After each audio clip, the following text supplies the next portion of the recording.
NEWS.MC on Monaco Info is brought to you by Monaco Legend Properties.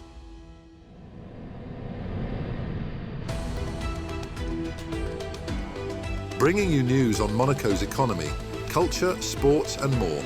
Welcome to NEWS.MC, your English rendezvous on Monaco Info. Coming up on NEWS.MC, discover past week's top stories and meet the people who make Monaco. My name is Antoine Barry. I am the founder of Carlo App, and you're watching NEWS.MC on Monaco Info. What's been making headline in the past week? The second edition of the Blue Economy and Finance Forum brought more than 300 investors, business leaders, policymakers and scientists to Monaco on the 28th and 29th of May with a clear objective: accelerating investment in solutions that protect the oceans while generating sustainable economic growth. Key themes included financing the blue economy, decarbonizing maritime transport, marine renewable energy and sustainable food production. Participants examined how public funding, private capital, insurance, philanthropy and investment funds can work together to scale projects capable of delivering both environmental impact and financial returns. Organisers stressed that protecting the ocean can no longer rely solely on public funding and charitable support, making private sector engagement increasingly vital. A major focus was blue food and the role of fisheries, aquaculture and marine resources in feeding a global population expected to approach 10 billion by 2050. The forum also featured innovation showcases, investment pitches and the signing of a Memorandum of Understanding between the Prince Albert II Foundation and the International Association of Port Cities. On May the 28th, it was announced that Monegasque technology is set to reach the moon, after NASA selected Venturi Astrolab as one of two suppliers for a crewed lunar rover for the Artemis program. The new vehicle, known as Flip-1, will incorporate wheels and battery systems developed by Venturi Space, marking a major milestone for Monaco's growing space sector. Designed to operate in the moon's extreme environment, the rover will initially function semi-autonomously before supporting astronauts during future lunar missions. Venturi's technology is central to the project, providing advanced mobility, energy storage and thermal management systems. The first phase of the renovation of Lycée Albert Ier has been completed in time for this year's baccalaureate examinations, which begin on June the 11th.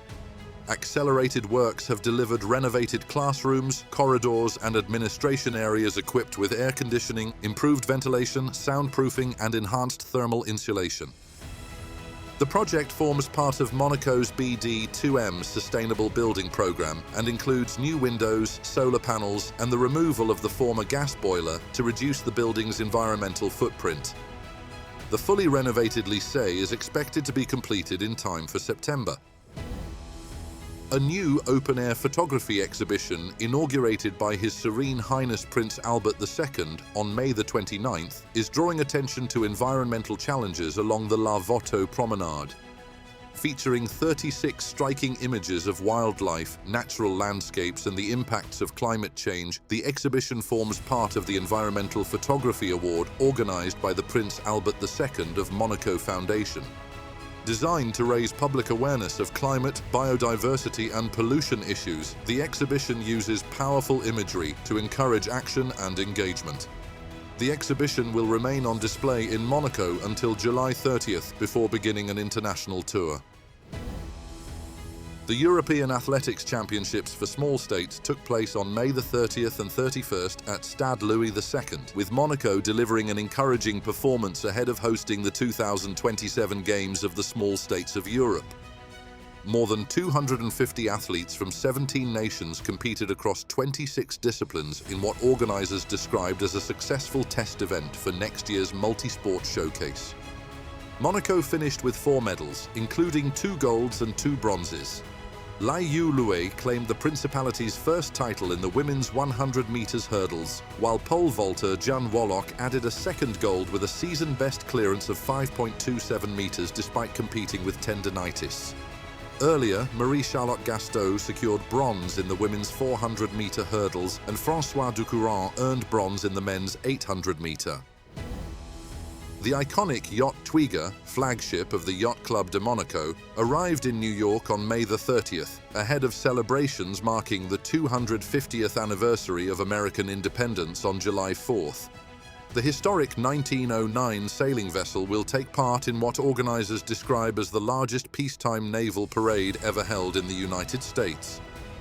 Twiga's appearance is particularly significant as it comes less than a year after the yacht was dismasted during a violent storm in the Mediterranean.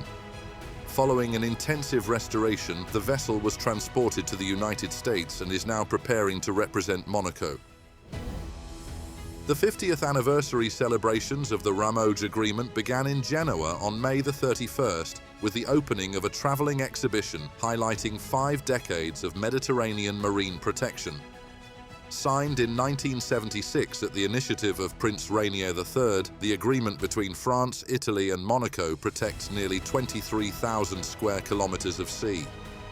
Hosted at Genoa's historic maritime terminal, the exhibition traces key milestones in Ramos's history. The anniversary program moves to Monaco later this month, with a conference at the Oceanographic Museum of Monaco and a special exhibition attended by His Serene Highness Prince Albert II and representatives of the 3 partner nations. Their Serene Highnesses Prince Albert II and Princess Charlene undertook an official visit to Madrid on June the 1st, marking the 150th anniversary of Monaco's diplomatic representation in Spain, a milestone that highlights the long-standing relationship between the 2 countries. The sovereign was first received by King Felipe VI at the Palace of Zarzuela, where the 2 heads of state held a working meeting followed by a private lunch. Discussions focused on the strong ties between Monaco and Spain, economic cooperation, international affairs, and the importance of multilateralism in addressing global challenges. Marine conservation featured prominently, with both leaders highlighting Spain's commitment to protecting the oceans and its participation in MedFund, the environmental initiative established by Monaco, France, and Tunisia. Later, His Serene Highness Prince Albert II met Spanish Prime Minister Pedro Sanchez at the Palace of Moncloa. The meeting covered foreign policy, Monaco's current presidency of the Committee of Ministers of the Council of Europe, and wider geopolitical developments. The visit also celebrated the cultural ties uniting the 2 nations.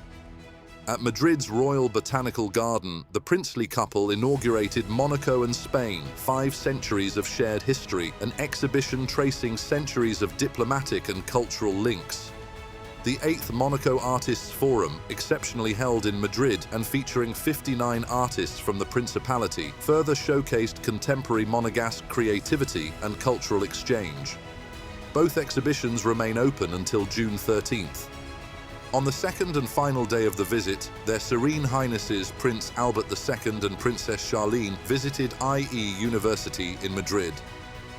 The visit coincided with the 10th anniversary of the Spanish branch of the Prince Albert II of Monaco Foundation, which has developed close links with the university.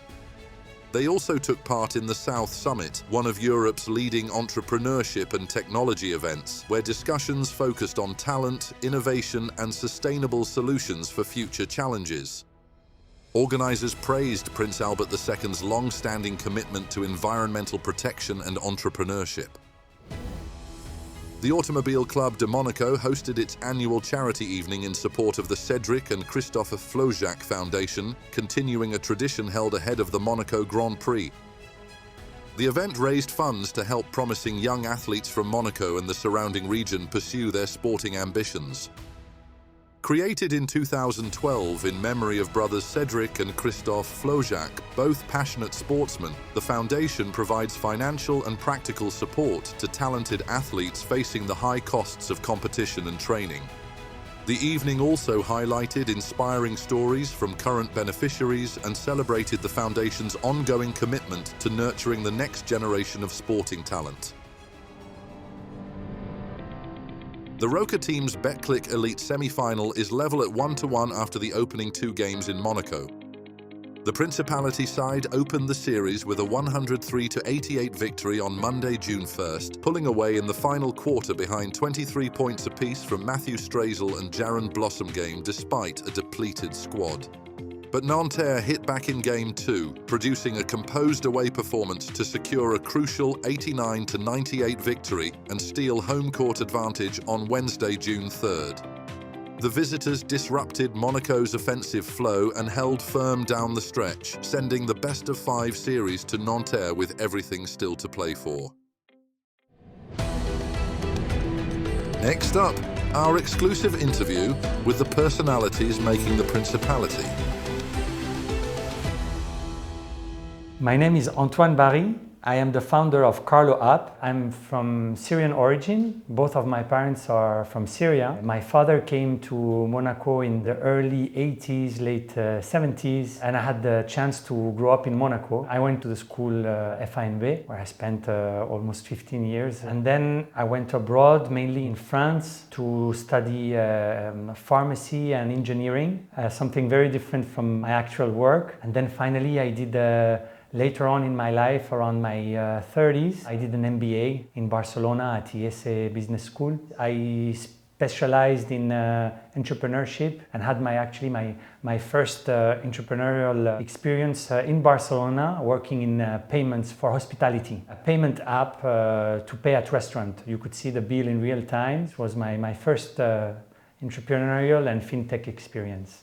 So actually I was very much influenced by my father. He was mainly a businessman before everything. Here in Monaco he initiated several businesses. The most important one was the watch store that he operated in the Rue Grimaldi for more than 40 years, where I had the chance to work for more than 2 years with my sister. So it was a small family business here in Monaco in retail. It taught us a lot about entrepreneurship and managing a small business. And then later on, I had this experience working after my MBA in a startup in payments. And slowly, after that experience, I just combined those two experiences to create Carlo. So bringing payments and then later on a layer of loyalty to bring back customers to city centers and to use the payments and loyalty as a leverage to help local businesses attract customers, retain them, and differentiate themselves from online businesses.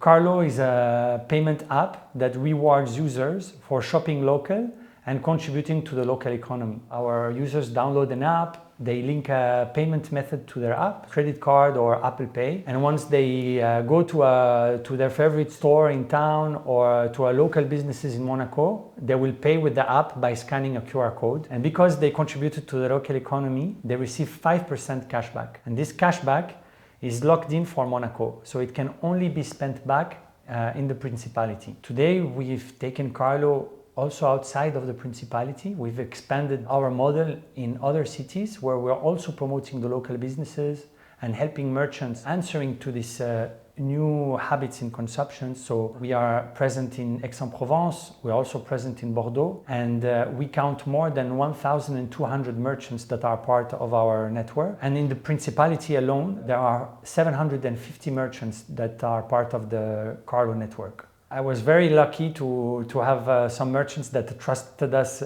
very early on, but I think what was quite difficult in the early days was to convince our users to use a new payment method, to register their card on an app. In 2019, it was still something that was not in the habits of everyone. What happened is that COVID came in 2020 and it really accelerated the trend of online payments and using your credit card or your bank card on an app or online. Let's say that we did a lot of work in Monaco to bring awareness about using new payment methods. The people that work in Monaco trusted us. They use Carlo as a true payment method, like any other payment method. After 2020 and the COVID and the lockdown, a lot of actors in the Principality, and especially the government, had a really strong willingness into helping the local economy and helping merchants. Carlo had been launched for over a year. We were already in talks with the government because we had the opportunity to win the contest of the Jeune Chambre Économique.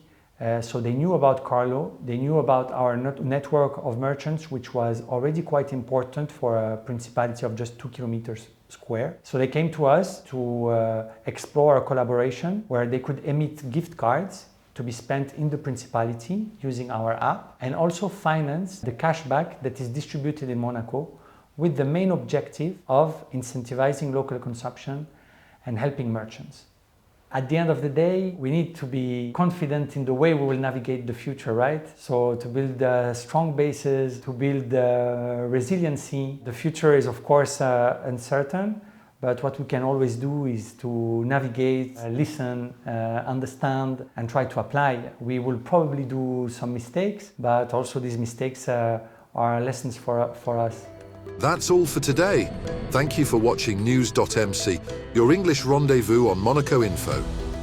Discover the full interview and more stories on our websites, NEWS.MC and MonacoInfo.com. Next week we will receive Ian Cockerill, CEO of Endeavour Mining. This show is intended to provide a summary of the past week's top stories for the English-speaking audience. For daily and real-time news updates in English, please visit news.mc and subscribe to our free daily newsletter. For French news, visit monacoinfo.com. This show was brought to you by Monaco Legend Properties.